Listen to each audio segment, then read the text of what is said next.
السلام علیکم ورحمۃ اللہ وبرکاتہ، نحمده ونصلی علی رسولہ الکریم، اما بعد فاعوذ باللہ من الشیطان الرجیم، بسم اللہ الرحمن الرحیم، رب اشرح لی صدری ویسر لی امری واحلل عقدۃ من لسانی یفقہوا قولی۔ بسم اللہ الرحمن الرحیم، لا اقسم بیوم القیامہ ولا اقسم بالنفس اللوامہ، ایحسب الانسان ان لن نجمع عظامہ، بلی قادرین علی ان نسوی بنانہ، بل یرید الانسان لیفجر امامہ، یسأل ایان یوم القیامہ، فإذا برق البصر وخسف القمر وجمع الشمس والقمر، یقول الانسان یومئذ این المفر، کلا لا وزر الی ربک یومئذ المستقر۔ نہیں، میں قیامت کے دن کی قسم کھاتا ہوں، اور نہیں، میں بہت ملامت کرنے والے نفس کی قسم کھاتا ہوں۔ کیا انسان یہ سمجھتا ہے کہ ہم کبھی اس کی ہڈیاں اکٹھی نہیں کریں گے؟ کیوں نہیں، ہم انہیں اکٹھا کریں گے، اس حال میں کہ ہم قادر ہیں کہ اس کی انگلیوں کے پورے درست کر کے بنا دیں۔ بلکہ انسان یہ چاہتا ہے کہ اپنے آگے آنے والے دنوں میں بھی نافرمانی کرتا رہے۔ وہ پوچھتا ہے اٹھ کھڑے ہونے کا دن کب ہوگا، قیامت کا دن کب ہوگا؟ پھر جب آنکھ پتھرا جائے گی اور چاند گہنا جائے گا اور سورج اور چاند اکٹھے کر دیے جائیں گے، اور اس دن انسان کہے گا کہ بھاگنے کی جگہ کہاں ہے؟ ہرگز نہیں، پناہ کی جگہ کوئی نہیں، اس دن تیرے رب ہی کی طرف جا ٹھہرنا ہے۔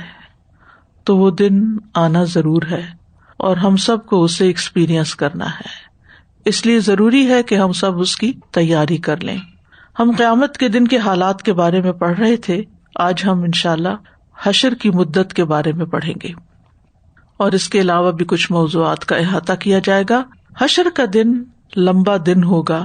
عبداللہ ابن عمرو ابن العاص کہتے ہیں کہ رسول اللہ صلی اللہ علیہ وسلم نے یہ آیت پڑھی، یوم یقوم الناس لرب العالمین، جس دن لوگ رب العالمین کے لیے کھڑے ہوں گے، تلاوت کی اور فرمایا اس وقت تمہارا کیا حال ہوگا جب اللہ تمہیں 50,000 سال کے لیے اس طرح اکٹھا کرے گا جس طرح تیر کو کمان میں اکٹھا کیا جاتا ہے، اور پھر اللہ تمہاری طرف اتنا عرصہ نظر بھی نہیں کرے گا۔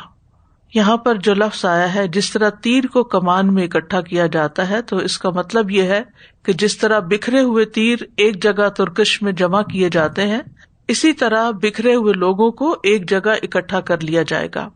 یعنی ترکش میں تھوڑی سی جگہ میں کئی تیر ہوتے ہیں جو ایک دوسرے کے ساتھ ساتھ لگے ہوئے ہوتے ہیں۔ اسی طرح حشر میں بھی لوگ ایک دوسرے کے ساتھ ساتھ جڑے ہوئے ہوں گے کہ بندے کے ساتھ بندہ ٹکرا رہا ہوگا اور تل دھرنے کی جگہ نہ ہوگی، کیونکہ زمین کے اوپر سب لوگ بیک وقت کھڑے ہوں گے، اگلی پچھلی نسلیں، ہر ملک کے لوگ۔ تو اس سے آپ اندازہ لگا سکتے ہیں کہ وہ دن کتنا بڑا اور کتنا بھاری دن ہے۔ پھر یہ کہ لوگ 40 سال تک قیامت کے دن کے فیصلے کا انتظار کرتے رہیں گے، یعنی اس دن لوگوں کے درمیان فیصلہ ہوگا تو اس کے لیے بھی انہیں انتظار کرنا ہوگا۔ صحیح ترغیب و ترغیب کی حدیث ہے، نبی صلی اللہ علیہ وسلم نے فرمایا، اللہ اگلوں اور پچھلوں کو کھڑے ہونے کی حالت میں 40 سال تک ایک مقررہ دن کے لیے جمع کرے گا۔ ان کی آنکھیں پھٹی ہوئی ہوں گی وحشت سے اور اوپر کو اٹھی ہوئی ہوں گی، اور وہ مقدموں کے فیصلوں کا انتظار کر رہے ہوں گے۔ ابھی آپ نے پچھلی حدیث میں پڑھا کہ حشر کے دن کی مدت 50,000 سال ہے، جبکہ اس روایت میں ہے کہ 40 سال تک لوگ فیصلے کا انتظار کریں گے۔ تو ان دونوں میں کس طرح تطبیق کی جا سکتی ہے؟ پہلی بات یہ ہے کہ حشر کا دن تو 50,000 سال کے برابر ہوگا، لیکن اس کے شروع کے 40 سال لوگوں کو فیصلے کے انتظار میں کھڑا کیا جائے گا، یعنی 40 سال بعد فیصلہ کرنا شروع ہوگا۔ ایک معنی یہ بھی کیا گیا ہے کہ حشر کے دن کی مدت لوگوں کے اعمال کے حساب سے مختلف ہوگی. کفار کے لیے یہ دن 50,000 سال کے برابر ہے اور مومنوں کے لیے اس کی مدت عصر سے مغرب کے درمیانی وقت جتنی ہوگی. اسی طرح روایات میں آتا ہے کہ فقراء امیر لوگوں سے 500 سال پہلے جنت میں چلے جائیں گے، تو امیر اتنا عرصہ حشر ہی میں ہوں گے، یعنی جتنا عرصہ پہلے دوسرے چلے جائیں گے. تو قیامت کی مدت بعض کے لیے 50,000 سال، بعض کے لیے 500 سال، بعض کے لیے 40 سال ہوگی، اور کچھ لوگ تو بلا حساب بھی جنت میں چلے جائیں گے، ان کا تو حساب بھی نہیں ہوگا، ان کو تو وہاں ٹھہرنا ہی نہیں ہوگا. تو بہرحال یہ ان کے اعمال کی مناسبت سے ہوگا.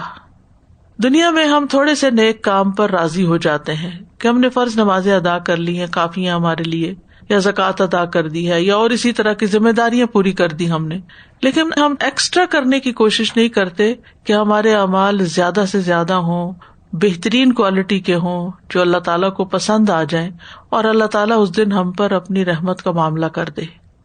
پھر آپ سوچئے کہ ہماری زندگی کا یہ حصہ کتنا مشکل اور کتنا طویل ترین ہے. ایک وہ وقت تھا جب ہم کچھ نہ تھے، دنیا میں آئے نہ تھے، ہماری روحیں کہیں تھی، ہمیں کچھ علم نہیں، چونکہ وہ حساب کتاب کا وقت نہیں تھا، انتظار کا تھا، اور صرف روح جو ہے اس کے اندر وہ احساس اور شعور نہیں تھا جو بدن ملنے پر، آنکھیں کان ناک ملنے پر اس کو حاصل ہوا. تو وہ وقت تو خیریت سے ہمارا گزر گیا. دوسرا وقت ماں کے پیٹ کے اندر تھا، وہ بھی 3 پردوں کے اندر بڑی حفاظت سے گزرا، اس کا بھی ہمیں کچھ شعور نہیں، کچھ ادراک نہیں، کچھ محسوس نہیں ہوا، کچھ یاد نہیں. پھر اس کے بعد بچپن کا زمانہ تھا، پھر جوانی تھی، اور پھر عمر کا اختتام ہوتا ہے.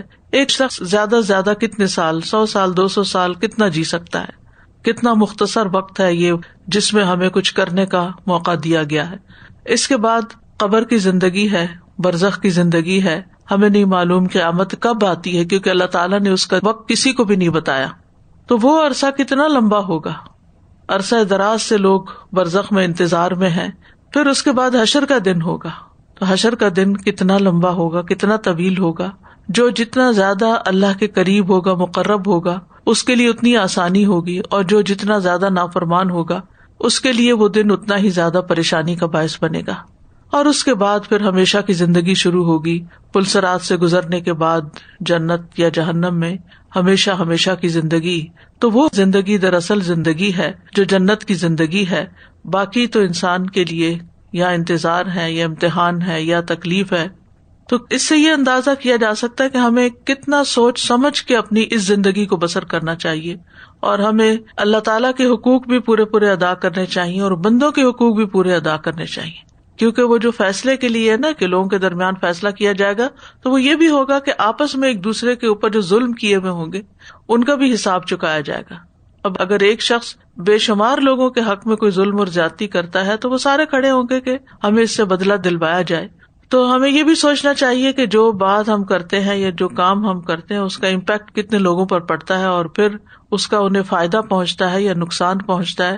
وہ اللہ کے زیادہ قریب آتے ہیں یا اللہ تعالیٰ سے دور چلے جاتے ہیں. تو بہرحال ہماری یہ دنیا کی زندگی ایک بہت ذمہ دارانہ زندگی ہے، اور اسے ذمہ داری سے ہی گزارنا چاہیے تاکہ آئندہ کے لیے سب آسانیاں ہوں جب ہم اس دنیا سے جائیں. بہت سے لوگ یہ سمجھتے ہیں کہ اس دنیا سے جائیں گے تو ہماری جان چھوٹ جائے گی، ہمارے امتحان ختم ہو جائیں گے، ہماری آزمائشیں ختم ہو جائیں گی، یہ زندگی بڑی اکٹھن ہے. اسی لیے لوگ سوئسائڈ کرنے کو یہ سمجھتے ہیں کہ وہ شاید ان کے لیے سکون کا باعث ہو. حالانکہ اگر وہ آخرت پر ایمان رکھتے ہوں اور انہیں یہ تفصیلات معلوم ہو کہ آئندہ کیا کیا مرحلے ہیں، تو وہ کبھی نہ موت کی دعا کریں اور نہ ہی تمنا کریں اور نہ مرنے کی کوشش کریں، اور اس زندگی کو غنیمت سمجھیں کہ جس سے بھرپور فائدہ اٹھا سکیں. تو مومن کے لیے حشر کے دن کی مدت جو ہے وہ کم ہوگی. یعنی نبی صلی اللہ علیہ وسلم نے یوم یقوم الناس لرب العالمین کے بارے میں فرمایا نصف یوم کی مقدار 50,000 سال کے برابر ہے، اور یہ مدت مومن کے لیے بہت معمولی ہوگی سورج ڈھلنے سے غروب ہونے تک. ایک اور روایت میں جیسے آتا ہے کہ فرض نماز کی ادائیگی تک، یعنی جتنا وقت فرض نماز کی ادائیگی میں لگتا ہے. بہرحال وہ بھی اس کے اعمال پر منحصر ہے کہ اس کی نمازوں کا حال کیا ہے. پھر یہ بھی ہے کہ حشر کے دن بہت شدید گرمی ہوگی، صحیح بخاری کی روایت ہے، ابن عمر نبی صلی اللہ علیہ وسلم سے روایت کرتے ہیں کہ آپ نے یوم یقوم الناس لرب العالمین، جس دن لوگ رب العالمین کے لیے کھڑے ہوں گے، اس کی تفسیر میں فرمایا کہ لوگوں میں سے کچھ نصف کانوں تک اپنے پسینے میں کھڑے ہوں گے. یقوم احدہم فی رشحہ، رش پسینے کو کہتے ہیں، را شین ہا. ایک تو یہ کہ لوگ بہت زیادہ اکٹھے ہوں گے، لوگوں کی بھیڑ ہوگی، اس کی گرمی ہوگی. آپ دیکھیں اچھی بھلی سردی کے موسم میں اگر بہت سارے لوگ ایک کمرے میں جمع ہو جائیں تو اس کمرے میں حبس ہو جاتا ہے، گرمی لگنے لگتی ہے. اور پھر یہ کہ سورج بھی قریب ہوگا قیامت کے دن، یعنی لوگوں کو اکٹھے ہونے کی تکلیف اور پھر سورج کے قریب ہونے کی تکلیف بھی ہوگی، اور اس کے ساتھ یہ کہ جسم سے پانی نکلتا چلا جائے گا.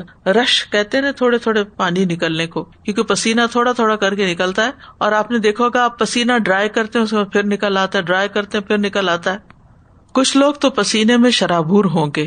صحیح بخاری میں ہے، ابو ہریرہ کہتے ہیں رسول اللہ صلی اللہ علیہ وسلم نے فرمایا، قیامت کے دن لوگ پسینے میں شرابور ہو جائیں گے، اور حالت یہ ہوگی کہ ہر کسی کا پسینہ زمین پر 70 ہاتھ تک پھیل جائے گا اور منہ تک پہنچ کر کانوں کو چھونے لگے گا. تو اس سے یہ پتہ چلتا ہے کہ ہر ایک کو پسینہ آئے گا، اچھا ہو یا برا، اپنے اپنے اعمال کے مطابق اس کی کمی یا زیادتی ہوگی. مقداد بن اسود کہتے ہیں کہ میں نے رسول اللہ صلی اللہ علیہ وسلم سے سنا، آپ نے فرمایا، قیامت کے دن سورج مخلوق سے اس قدر قریب ہو جائے گا یہاں تک کہ ان سے 1 میل کے فاصلے پر ہو جائے گا. سلیم بن عامر کہتے ہیں، اللہ کی قسم میں نہیں جانتا کہ میل سے کیا مراد ہے، زمین کی مسافت یا وہ سلائی جس سے آنکھ میں سرما ڈالا جاتا ہے، دونوں کو میل کہا جاتا ہے. آپ نے فرمایا لوگ اپنے اپنے اعمال کے مطابق پسینے میں غرق ہوں گے، اور ان میں سے کوئی اپنے دونوں ٹخنوں تک، کوئی اپنے دونوں گھٹنوں تک، یعنی کوئی اینکل تک اور کوئی نیز تک، کوئی اپنے دونوں ہپس تک، اور کوئی ایسا ہوگا جسے پسینے نے لگام ڈال رکھی ہوگی، یعنی منہ تک. اور ایسا فرماتے ہوئے رسول اللہ صلی اللہ علیہ وسلم نے اپنے ہاتھ سے منہ کی طرف اشارہ کیا. اب یہ پسینہ آنے کی وجہ کیا ہوگی، اس کے بارے میں قاضی ایاز رحمہ اللہ کہتے ہیں، ممکن ہے کہ آپ صلی اللہ علیہ وسلم اس سے جو پسینہ مراد لے رہے ہیں یہ اس شخص کا اپنا پسینہ ہو جو کہ اس کے اس خوف کی مقدار کے برابر ہوگا جو خوف اس کو قیامت کی ہولناکیاں دیکھ کر لاحق ہوگا. دنیا میں بھی آپ دیکھیے کہ مختلف لوگوں پر مختلف واقعات کا اثر مختلف طرح ہوتا ہے. کچھ لوگ ایک دم نروس ہو جاتے ہیں، کچھ لوگوں کے پسینے چھوٹ جاتے ہیں، کچھ لوگ بے ہوش ہو جاتے ہیں، کچھ لوگ کی آنکھیں پٹی کی پٹی رہ جاتی ہیں، کچھ لوگوں کا بولنا بند ہو جاتا ہے، یعنی مختلف طرح کے ریئیکشنز ہوتے ہیں. تو قیامت کے دن بھی لوگ اپنے اعمال کے اعتبار سے اور جو وہ ہولناکیاں دیکھ رہے ہوں گے ان کو دیکھ دیکھ کر ان کا اپنا اپنا جو ریئیکشن ہوگا اس کے مطابق پسینہ ہوگا. وہ کہتے ہیں یہ بھی ممکن ہے کہ اس سے انسان کا اپنا اور دوسروں کا پسینہ مراد ہو، بس کسی کے لیے آسانی پیدا کی جائے گی اور کسی کے لیے سختی کر دی جائے گی، کیونکہ بعض لوگوں کا پسینہ ان کی ایڑیوں تک ہوگا، بعض کا گھٹنوں تک، بعض کا کمر تک، بعض کا سینے تک. کسی کو پسینے کی لگام ڈالی جائے گی، کوئی اپنے پسینے میں ڈوبا ہوا ہوگا. قاضی آز کہتے ہیں یہ سب کچھ اس وجہ سے ہوگا کہ لوگوں کی بھیڑ لگ جائے گی، لوگ ایک دوسرے کے ساتھ ملے ہوئے ہوں گے، یہاں تک کہ اکٹھا ان کا ملا ہوا پسینہ جو ہے زمین کی سطح پہ بہنے لگے گا، جیسے کہ زمین کے پانی پی لینے کے بعد پانی وادی میں بہتا ہے. یعنی جیسے ہوتا ہے نا، بعض اوقات پانی گرتا ہے تو کچی زمین چوس لیتی ہے، پھر اس کے بعد اور ڈالا جائے اور ڈالے، پھر وہ بہنے لگتا ہے. تو اسی طرح لوگوں کا پسینہ بہ بہ کے جو جذب ہو چکا، پھر اس کے بعد یہ کہ زمین پر وہ بہنا بھی شروع کر دے گا، اور یہ پسینہ زمین پر 70 ہاتھ گہرا ہو جائے گا، اتنا کثرت سے ہوگا. مومن اور غیر مومن کے پسینے میں بھی فرق ہوگا. رسول اللہ صلی اللہ علیہ وسلم نے فرمایا سب لوگ پسینے کی لگام منہ میں ڈالے ہوں گے، مسلمان پر تو وہ زکام کی طرح ہوگا، جیسے فلو ہو جاتا ہے اور ناک بہتا ہے، تو اس طرح مومن کا کم ہوگا، اور کافر پر موت جیسی کیفیت طاری ہو جائے گی، یعنی جیسے نزع کا عالم ہو. تو یہ ہے حشر کے دن کا حال. حج کا منظر یاد آ رہا تھا، جب گرمیوں میں حج ہوتا ہے اور وہاں پہ جب چلنا ہوتا ہے دھوپ میں، اور لوگوں کے پسینے اسی طرح بہ رہے ہوتے ہیں اور ایک دوسرے کو لگ بھی رہے ہوتے ہیں، اور ساتھ لگ بھی رہے ہوتے ہیں، اور عجیب حالت ہوتی ہے، کبھی سانس آ رہا ہے نہیں آ رہا، تو جب بھی میں نے یہ حدیث پڑھی ہے نا تو مجھے وہ والا سین یاد آ جاتا ہے، اور وہ بھی اپنی اپنی کوشش کے مطابق ہوتا ہے. اور یہاں پہ جو قاضی ایاز کہہ رہے ہیں نا کہ اس خوف کی مقدار کے مطابق ان کے اندر کتنا خوف ہوتا ہے، تو وہاں پہ بھی انسان پوری ایفرٹ اس کام میں لگاتا ہے کہ میرا کام بہترین طریقے سے، اور لباس کی بھی نہیں فکر ہوتی، دوپٹہ بھی اور سر پہ بھی جو ہوتا ہے وہ بھی گیلا ہوا ہوتا ہے بالکل پسینے سے. حج بھی بیسیکلی ایک جھلک ہے چھوٹی سی قیامت کے دن کی، جیسے عرفہ میں سب اکٹھے ہوتے ہیں. استاذہ جی مجھے خیال آ رہا تھا کہ ابھی جیسے ہم نے ویکینڈ پہ اعمال کے بارے میں پڑھا نا، تو سب کچھ اعمال پہ ہی بیس کر رہی ہے. انتظار کا وقت اعمال پہ بیس کر رہا ہے، پسینہ کا آپ کا اعمال پہ بیس کر رہا ہے. تو بیسیکلی ساری جو ہے وہ دوڑ دھوپ اعمال کی ہے، اور اسی کے مطابق نتیجہ اور عمل پر ہی توجہ کرنے کی ضرورت ہے، اور ان کی اصلاح کرنے کی ضرورت ہے. کچھ نیکیاں کرنے کی ضرورت ہے اور کچھ برائیاں چھوڑنے کی ضرورت ہے. کیونکہ ہم لوگ اس بات پر تو فوکس کر لیتے ہیں کہ کچھ نیکیاں کر لیں، جیسے عشرہ ہے آج کل ذوالحجہ کا، تو سب کے شوق اور طلب یہی ہے کہ ہم کیا کیا کریں اور کیا کر لیں اور کیا کر لیں. اچھی بات ہے بہت کہ انسان کے اندر حرص ہو، لیکن یہ کافی نہیں جب تک کہ اپنی برائیاں نہ چھوڑی جائیں، اپنے گناہوں سے معافی نہ مانگی جائے. اور پھر یہ کہ بعض اوقات ہم صرف ظاہری اعمال جو ہیں ان پہ توجہ کر رہے ہوتے ہیں، اپنے باطن دل کی صفائی نہیں کرتے. جبکہ انسان کے اعمال جو ہیں وہ صرف ظاہری اعمال نہیں ہیں، اعمال القلوب بھی اعمال ہیں. ہم صرف جوارح کے اعمال کو عمل سمجھتے ہیں، تو جو دل کے اعمال ہیں ان کا بھی حساب ہے. اور وہاں اگر کوئی نیکی ہے، یعنی مثبت سوچ ہے، لوگوں کے بارے میں حسن ظن ہے، لوگوں کے لیے خیر خواہی ہے، ویل وشنگ ہے، لوگوں کو معاف کر دینا ہے، تو یہ بھی نیک عمل ہے.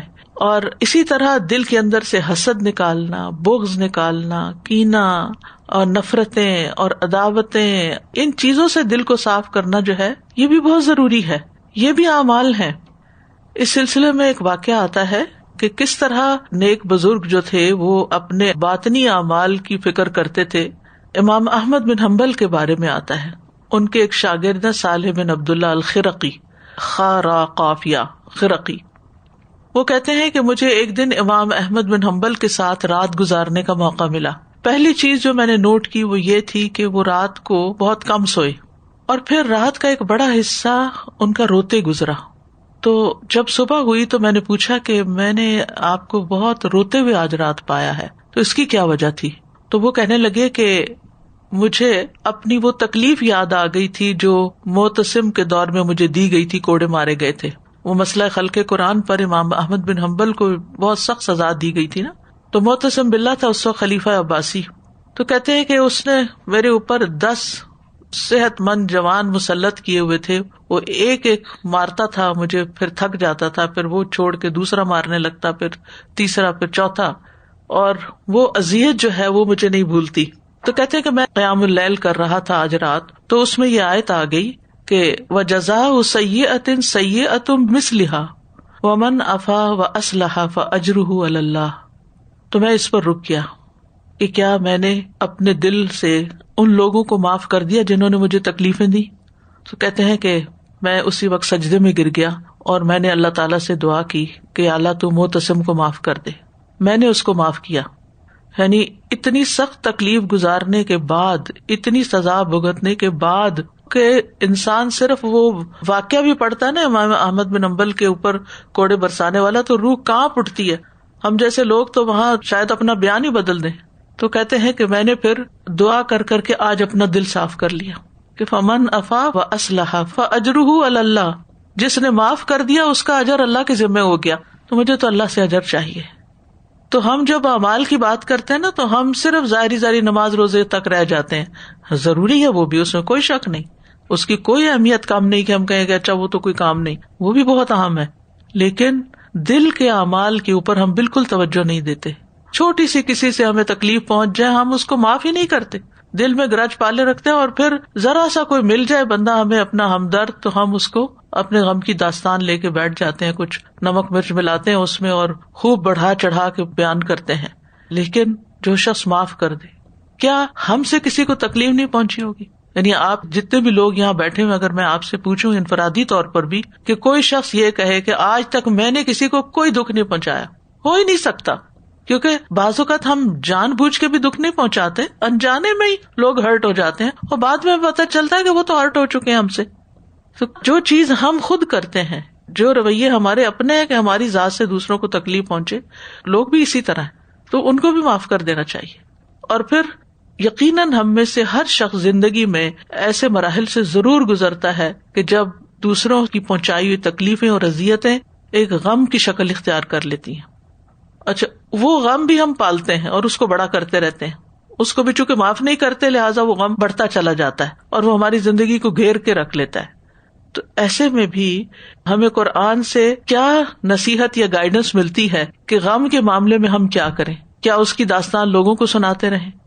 لوگوں کو سنانے سے وقتی طور پر فرق پڑ جاتا ہے، یعنی جب ہمارے دل پہ بہت غم ہوتا ہے، جب ہم کسی سے بات کر لیتے ہیں تو ہمارا غم کم ہو جاتا ہے. لیکن جب وہی غم ہم اللہ کے سامنے رکھتے ہیں اپنا، جیسے یعقوب علیہ السلام، کہیں کو ہلکا سا بھی ذکر ملتا ہے کہ انہوں نے کسی سے گلا شکوہ کیا ہو کہ دیکھو میری اولاد کا حال کیا، اور ہم میں سے ہر ایک اٹھتے بیٹھتے اپنی اولاد کی برائیاں، انہوں نے مجھے پوچھا نہیں، وہ میرے پاس نہیں آتے، فون تک نہیں کرتے، ان کو کوئی احساس ہی نہیں ہے، کوئی ہماری ضروریات کا خیال نہیں ہے، یہ بات نہیں مانتے، یہ بڑے نافرمان ہیں، یہ فلاں. یعنی میں نے نہیں دیکھے کہ کوئی پیرنٹس ہوں اور وہ اپنی اولاد کی صرف تعریف ہی کریں، کچھ نہ کچھ مسئلے ہی رہتے ہیں. ان کو ہیں مسئلے، میں نہیں کہتی وہ جھوٹ بولتے ہیں، نہیں، وہ صحیح کہتے ہیں، لیکن انما اشکو بثی وحزنی الی اللہ واللہ بصیر بالعباد. جب بندہ بندوں کے سامنے زبان کھولتا ہے نا تو وہ ان کی نظر میں ہلکا ہو جاتا ہے، اور جب بندہ اللہ کے سامنے اپنا مسئلہ رکھتا ہے تو اللہ تعالیٰ مسئلے حل کر دیتا ہے. اللہ تعالیٰ بھی دیکھتے ہیں نا، اچھا جاؤ لوگوں کے پاس، لوگوں کو سنا رہے ہو، داستانیں سناتے رہو، دیکھتے ہیں کب تمہاری مشکل آسان ہوتی ہے. تو اس لیے بہت ضروری ہے کہ ہم جب اعمال کی بات کریں تو صرف ظاہری اعمال پہ نہ رہیں، ہم دل کے اعمال کی بھی فکر کریں، اور سچے دل سے. یعنی عشرہ ذی الحجہ میں اگر ہم نے بہت سی نیکیاں کی ہیں اور ذکر کیا ہے اور دعائیں کی ہیں اور قرآن پڑھا ہے، تو قرآن کی اس ایک آیت پر ہم بھی عمل کر لیں. وَجَزَاءُ سَیِّئَةٍ سَیِّئَةٌ بِمِثْلِهَا، کہ بدلہ لینا ہے تو اجازت ہے، تو میں یہ نہیں کہا نہیں لے سکتے، لیکن جو معاف کر دے تو اس کا اجر تو پھر اللہ کے ذمہ ہوگا. اور جو اجر اللہ کے ذمہ ہو جائے پھر وہ کیا اجر ہوگا اور وہ کتنا بڑا ہوگا، اس کا تو اندازہ ہی نہیں کر سکتا انسان.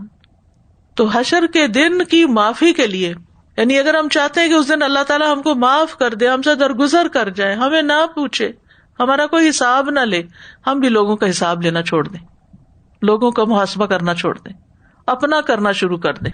میری کون سی ایسی غلطی ہے، ایسی وجہ ہے کہ جو ٹریگر کرتی ہے کسی معاملے کو، اور اجر کی توقع اللہ سے رکھیں. اگر ہمیں کسی نے ہمارا حق نہیں دیا نا دنیا میں، تو یہ کیسے ہو سکتا ہے کہ وہ شخص کہیں بھاگ جائے؟ وہ تو اللہ تعالیٰ لے کے ہی دے گا. یہ تو ہو ہی نہیں سکتا کہ وہ کہیں چھپ جائے.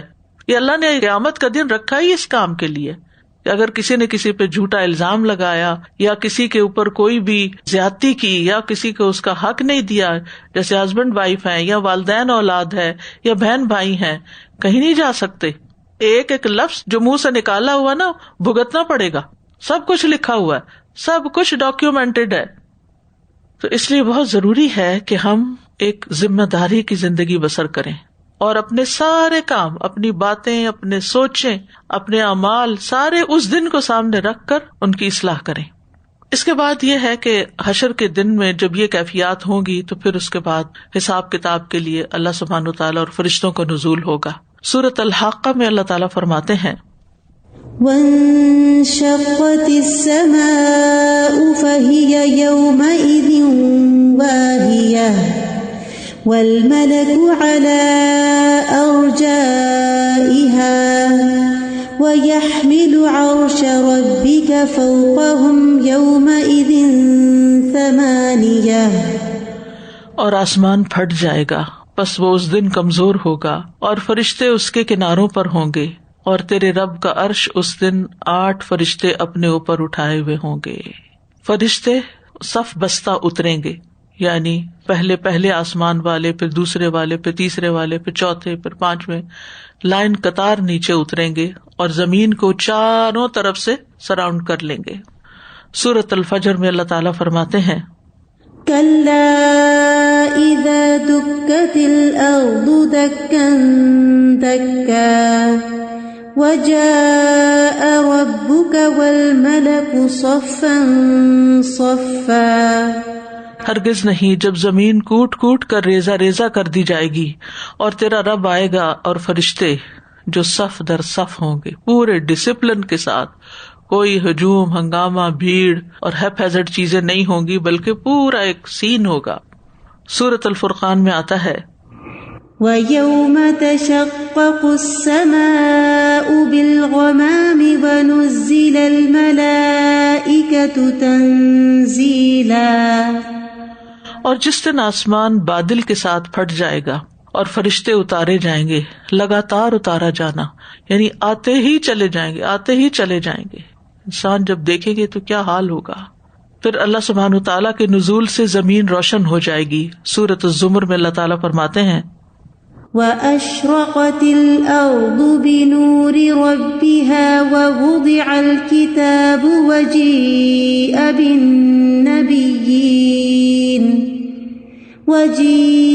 بِالنَّبِيِّينَ وَالشُّهَدَاءِ وَقُضِيَ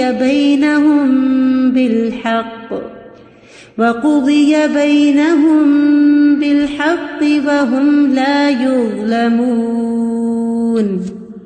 اور زمین اپنے رب کے نور کے ساتھ روشن ہو جائے گی اور لکھا ہوا سامنے رکھا جائے گا، اور نبی اور گواہ لائے جائیں گے، اور ان کے درمیان حق کے ساتھ فیصلہ کر دیا جائے گا اور ان پر ظلم نہ کیا جائے گا.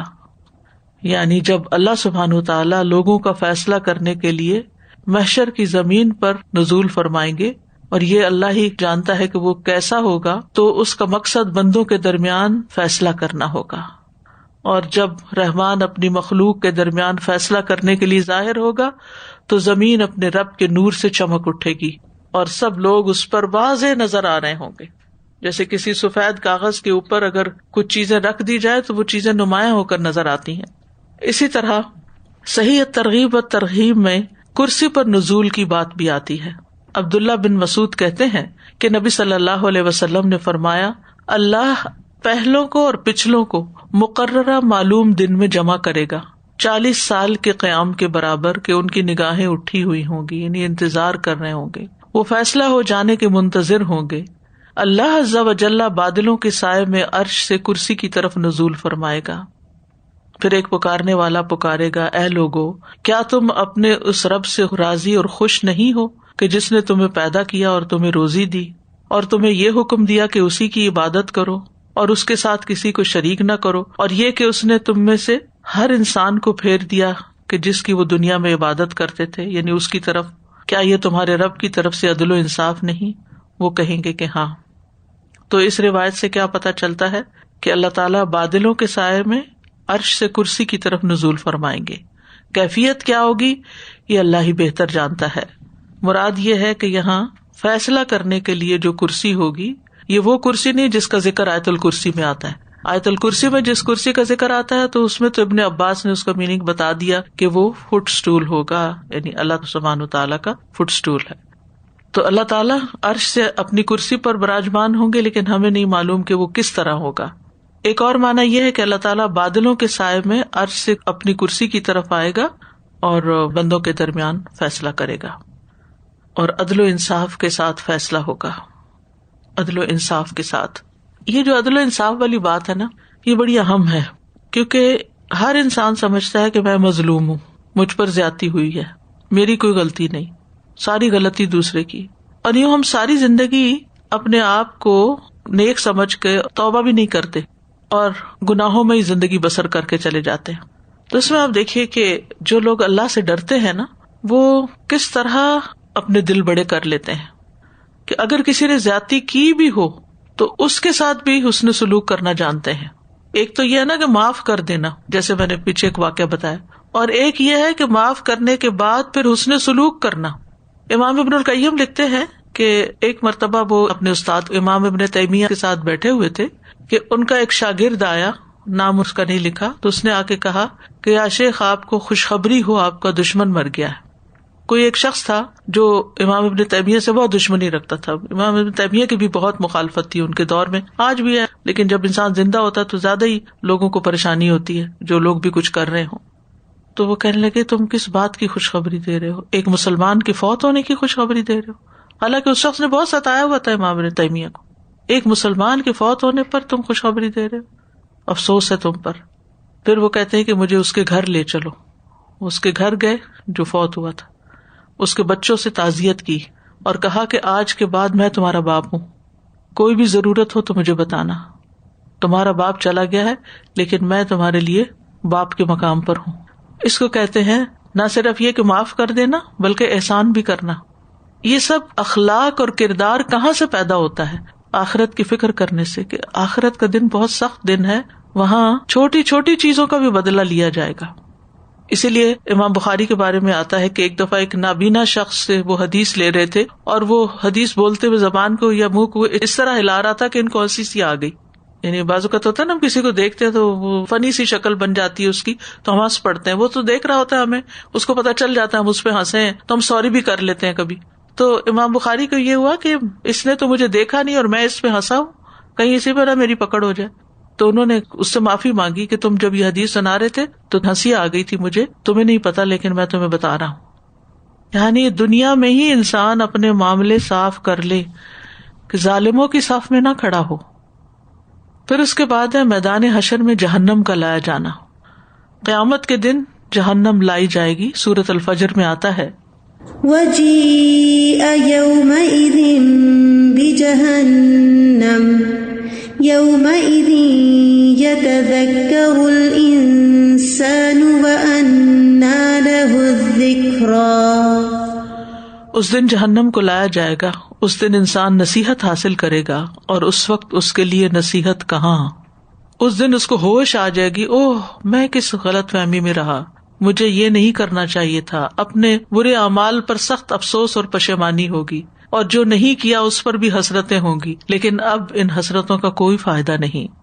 جہنم کافروں کے عین سامنے پیش کر دی جائے گی. سورۃ الکہف میں آتا ہے وَعَرَضْنَا جَهَنَّمَ يَوْمَئِذٍ لِّلْكَافِرِينَ عَرْضًا. اس دن ہم جہنم کو کافروں کے عین سامنے پیش کریں گے. رسول اللہ صلی اللہ علیہ وسلم نے فرمایا جہنم کو لایا جائے گا. اس دن جہنم کی 70,000 لگامیں ہوں گی. سوچیے پھر وہ کتنی بڑی ہوگی خود، اور ہر ایک لگام کو 70,000 فرشتے پکڑے ہوئے کھینچ رہے ہوں گے، یعنی اس کو لانے کے لیے.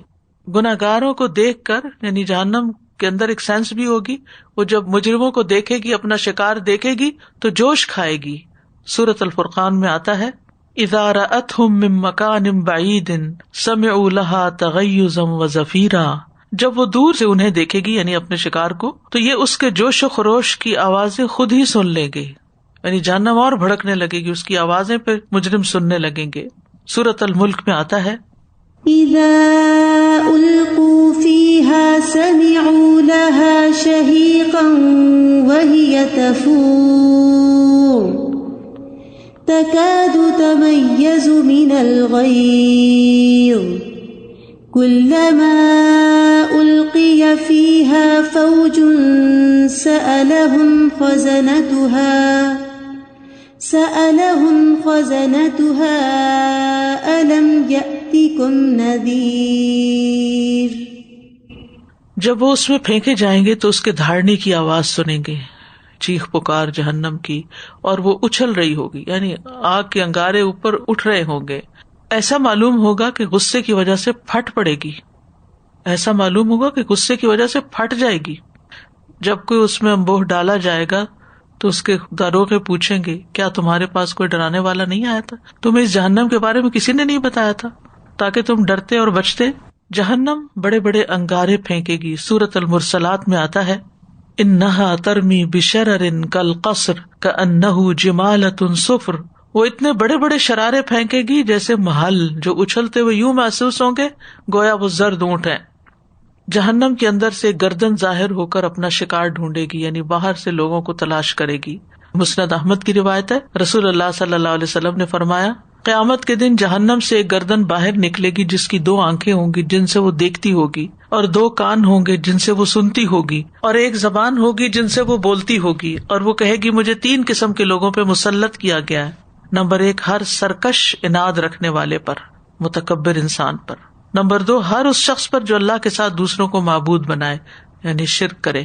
اور نمبر 3 تصویریں بنانے والوں پر جو ہاتھ سے ڈرائنگز کرتے ہیں. حشر میں گروہ بندی بھی ہوگی، لوگوں کو مختلف گروہوں میں تقسیم کیا جائے گا.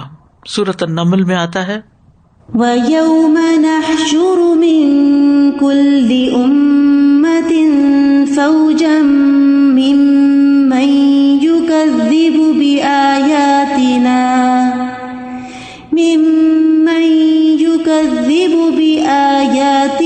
فهم يوزعون. اور جس دن ہم ہر امت میں سے ایک جماعت اکٹھی کریں گے ان لوگوں سے جو ہماری آیات کو جھٹلاتے تھے، پھر ان کی قسمیں بنائی جائیں گی.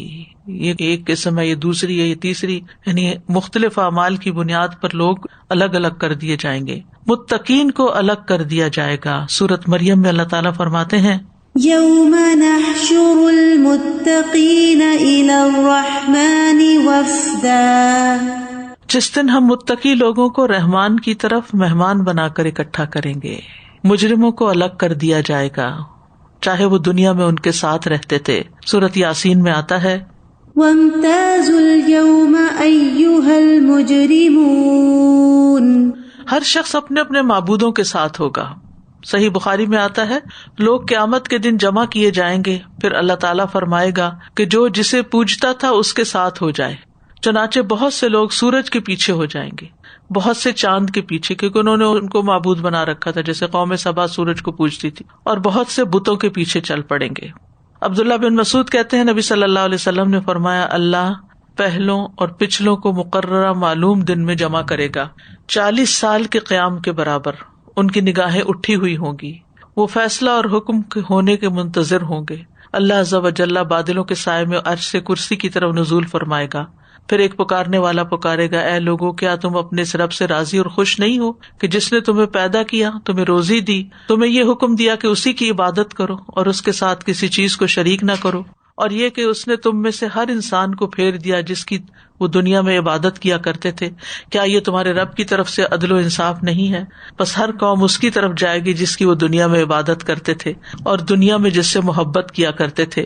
وہ چلیں گے اور ان کے لیے ان چیزوں کی تشبیہ پیدا کر دی جائے گی جن کی وہ عبادت کرتے تھے. بس ان میں سے بعض سورج کی طرف جائیں گے، بعض چاند کی طرف، پتھروں کے بتوں کی طرف، اور ان شبیہوں کی طرف جن کی وہ عبادت کیا کرتے تھے. یعنی تصویریں ہوں گی کچھ ایسے انسانوں کی جن کے وہ مرید تھے یا ان کے پیچھے چلنے والے تھے. تو جہاں مجرموں کے ساتھ ایسا سلوک کیا جائے گا وہاں کچھ خوش نصیب لوگ بھی ہوں گے حشر کے میدان میں، اور ان میں سے وہ لوگ جو عرش کا سایہ پائیں گے، عرش کے سائے تلے جمع ہوں گے. صحیح بخاری میں آتا ہے نبی صلی اللہ علیہ وسلم نے فرمایا 7 آدمی ایسے ہیں جنہیں اللہ قیامت کے دن اپنے عرش کے سائے میں جگہ دے گا جبکہ اس کے عرش کے سائے کے سوا اور کوئی سایہ نہ ہوگا. نمبر 1 عادل حکمران. نمبر 2 وہ نوجوان جس نے اللہ کی عبادت میں پرورش پائی، یعنی جو جوانی میں ہی عبادت کرنے لگ گیا. یہ بات بچوں کو ضرور بتانی چاہیے کیونکہ وہ کہتے ہیں آپ تو ساری زندگی اپنی مرضی کرتے رہے اور اب آپ نیک بن گئے تو ہمیں چاہتے ہیں ابھی سے ہی ہم نیک بن جائیں. لیکن جو بچے جوانی سے ہی عبادت کی طرف لگ گئے وہ قیامت کی اس گرمی اور دھوپ اور مصیبت کے دن وہ عرش کے ٹھنڈے سائے تلے ہوں گے. نمبر 3 ایسا شخص جس نے اللہ کو تنہائی میں یاد کیا اور اس کے آنسو نکل پڑے، یعنی صرف اللہ کی یاد، اللہ کے خوف سے یا اللہ کی محبت میں. نمبر 4 وہ شخص جس کا دل مسجد میں اٹکا رہتا ہے، ایک نماز کے بعد پھر اس کو فکر لگ جاتی ہے کہ اب دوبارہ کب جانا ہے، یعنی مسجد میں بیٹھ کر وہ خوش ہوتا ہے، مسجد سے اس کو محبت ہے. نمبر 5 وہ 2 آدمی جو آپس میں اللہ کے لیے محبت کرتے ہیں، دنیا کی کوئی غرض لالچ ان کے درمیان نہیں، اللہ کی خاطر ایک دوسرے سے محبت کرتے ہیں. نمبر 6 وہ شخص جسے کسی بلند مرتبہ اور خوبصورت عورت نے اپنی طرف بلایا اور اس نے جواب دیا کہ میں اللہ سے ڈرتا ہوں، یعنی اس نے زنا کی آفر کو ٹکرا دیا. نمبر 7 اور وہ شخص جس نے اتنا پوشیدہ صدقہ کیا کہ اس کے بائیں ہاتھ کو بھی پتہ نہ چل سکا کہ اس کے دائیں ہاتھ نے کتنا اور کیا صدقہ دیا، یعنی ان گنت، جیسے جیب سے نکالا اور بغیر گنے ڈال دیا، یعنی خود کو بھی نہیں پتا کیا دیا، اتنا چھپا ہوا، اور کسی انسان کو نہیں پتا سوائے اللہ کے کہ اس نے کیا خرچ کیا اللہ کے راستے میں. پھر ان باتوں کی مزید وضاحت کچھ اور احادیث سے ہوتی ہے.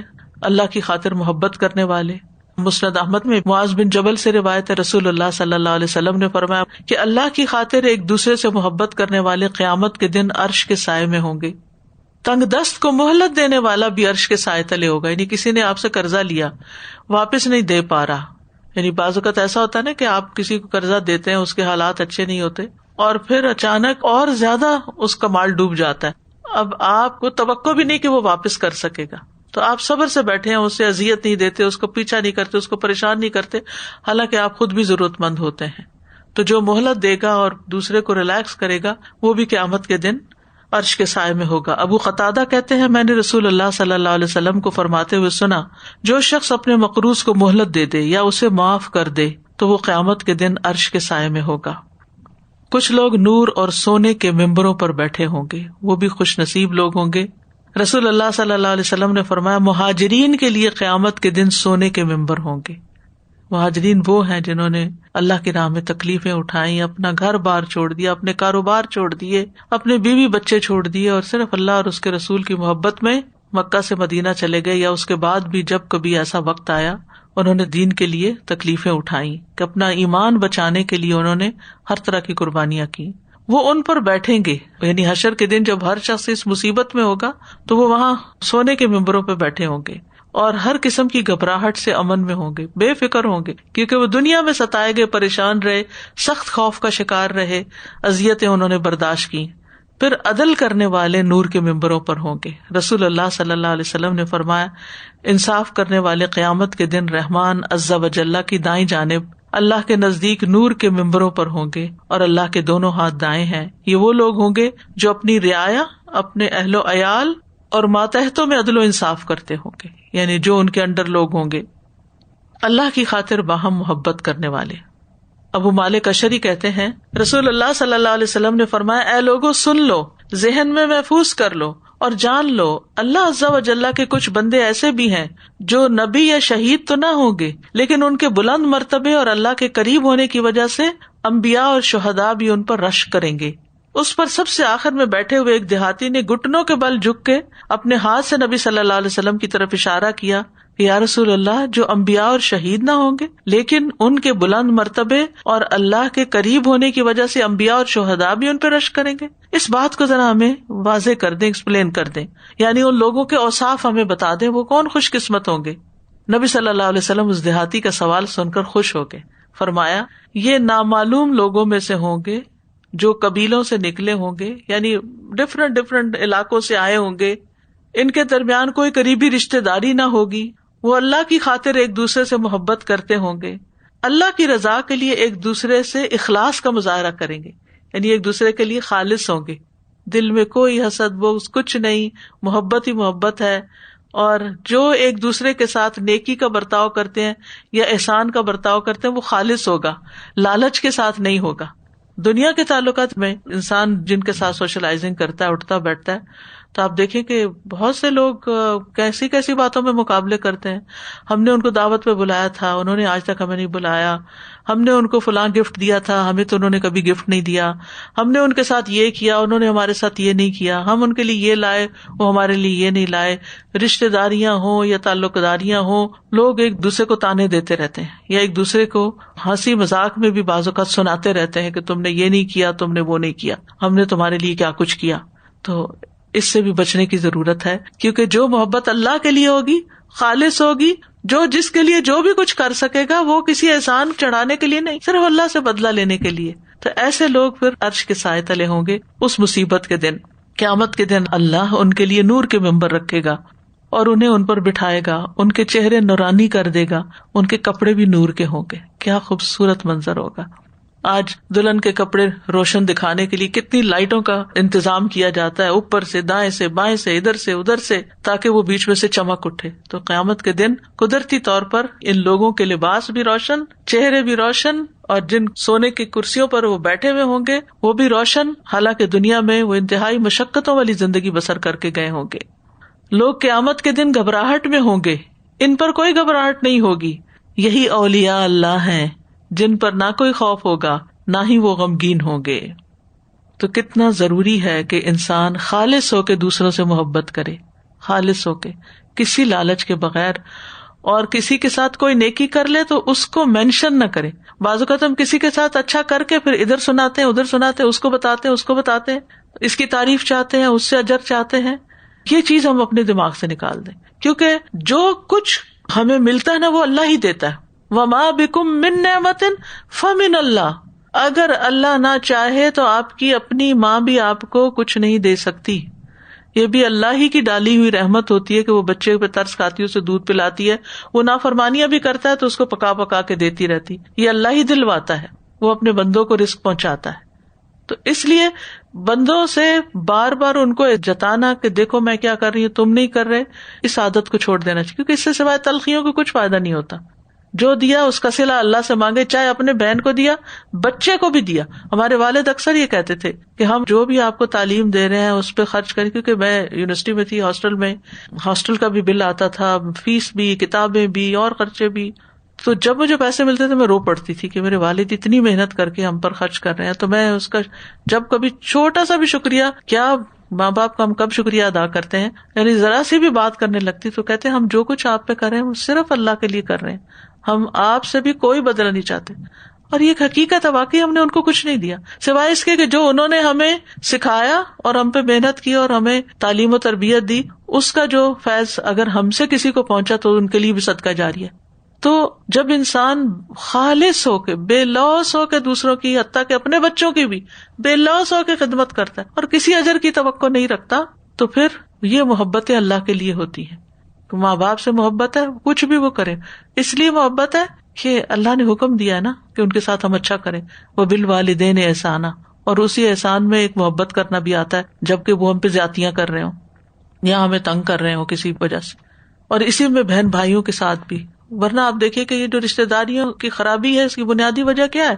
ایکسپیکٹیشنز، توقعات. اچھے بھلے سمجھدار لوگ، عقل مند لوگ، دنیا کو سکھانے والے ایسی مصیبتوں میں پڑے ہوئے ہیں صرف اس وجہ سے کہ دوسروں سے ایکسپیکٹیشن رکھی ہوئی ہے. وہ نکال ہی نہیں پاتے اس بلا کو اندر سے. وہ کیسے نکلے گی اگر انسان یہ سوچے، اور یہی عقیدہ توحید بھی ہے کہ رازق اللہ، محبت بھی رزق ہے جو اللہ کی طرف سے آتا ہے. بعض اوقات انسان کو یہ گلا ہوتا ہے نا، یہ میں اس سے اتنی محبت کرتی، یہ مجھ سے محبت نہیں کرتی. یہ محبت اللہ نے اگر اس کے دل میں نہیں نہ ڈالی تو آپ جو مرضی کر لیں نہیں ڈال سکتے. لو انفقت ما فی الارض جميعا ما الفت بین قلوبہم، زمین میں جو کچھ ہے سارا بھی کسی کو دے ڈالیں گے نا، آپ خرچ کر دیں گے، آپ کسی کے دل میں اپنے لیے محبت نہیں ڈال سکتے، نہ اپنی اولاد نہ کسی اور کے دل میں. لیکن یہ اللہ ہی ہے جو دلوں میں محبت ڈالتا ہے. لہٰذا اگر ہمیں کسی سے گلا ہے کہ وہ ہمیں محبت نہیں دیتا، یا کسی سے گلا ہے کہ وہ ہمیں ہمارا حق نہیں دیتا، احساس ضرور دلائیں کہ آپ کو یہ کام کرنا چاہیے. مثلاً کوئی والد اپنے بچوں کا خیال نہیں رکھتا، ان کا نفقہ نہیں دیتا، وہ ایک قانونی حق ہے، لینے کے لیے وہ کیا جا سکتا ہے، لیکن اس کا گلا شکوہ ہر جگہ کرنا یہ درست نہیں ہے. اور اس کی وجہ سے ضد لگا کے اپنا فرض پورا نہ کرنا یہ بھی ٹھیک نہیں ہے کہ اس نے میرے ساتھ نہیں کیا نا، اس بہن بھائی نے اپنے بچے کی شادی پہ مجھے یہ نہیں دیا، یہ نہیں بلایا، یا ایسا نہیں کیا میرے ساتھ، میں بھی یوں کروں گی. نہیں، اس نے جو کیا وہ اس کے ساتھ، میں ہوں وہ ہے، مجھے تو اپنے رب کے لیے کرنا ہے. تو جب ہم توقعات ہٹا دیں گے تو ہی خالص ہوں گے. توقع صرف اللہ سے رکھے، امیدیں صرف اللہ سے رکھے، وہ دے گا، وہ آپ کے لیے ایسی آسانیاں پیدا کرے گا. وَمَن يَتَّقِ اللَّهَ يَجْعَل لَّهُ مَخْرَجًا وَيَرْزُقْهُ مِنْ حَيْثُ لَا يَحْتَسِبُ، جو اللہ کا تقوی اختیار کرتا ہے اللہ اس کے لیے مشکل سے نکلنے کا راستہ بنا دیتا ہے. مت سوچے کہ اولاد ہی ہمارا سہارا بنے گی، پتہ نہیں اللہ کس کو بنا دے. جن کی اولاد نہیں ہوتی ان کا بھی تو اللہ ہی وارث ہوتا ہے نا. تو اگر آپ کی ہے اور نہیں کام آ رہی تو ڈونٹ ایکسپیکٹ. ہم نے بھی اسی طرح ماں باپ کو چھوڑ دیا اور اپنی زندگیوں میں پھنس گئے اور سمجھا کہ سب ٹھیک ہے، پتہ نہیں ان کے دلوں پہ کیا گزرتی ہوگی. ہر ماں باپ کے دل میں کچھ نہ کچھ ضرور گلا آ ہی جاتا ہے اولاد کی طرف سے. تو کوئی بات نہیں، توقع اللہ سے، اور دینے والا وہ ہے. روحانی رزق بھی وہی دیتا ہے، اور جذباتی رزق بھی وہی، اور کھانے پینے کا رزق بھی وہی، اور باقی ضروریات بھی وہی، اولاد کی شکل میں رزق بھی وہی، سب کچھ اس کی طرف سے ہے. تو ہمیں اپنے اندر ہر کام کو اللہ کے لیے کرنے کی عادت ڈال لینی چاہیے. وآخر دعوانا ان الحمد للہ رب العالمین. سبحانک اللہم وبحمدک، اشہد ان لا الہ الا انت، استغفرک واتوب الیک. السلام علیکم ورحمۃ اللہ وبرکاتہ.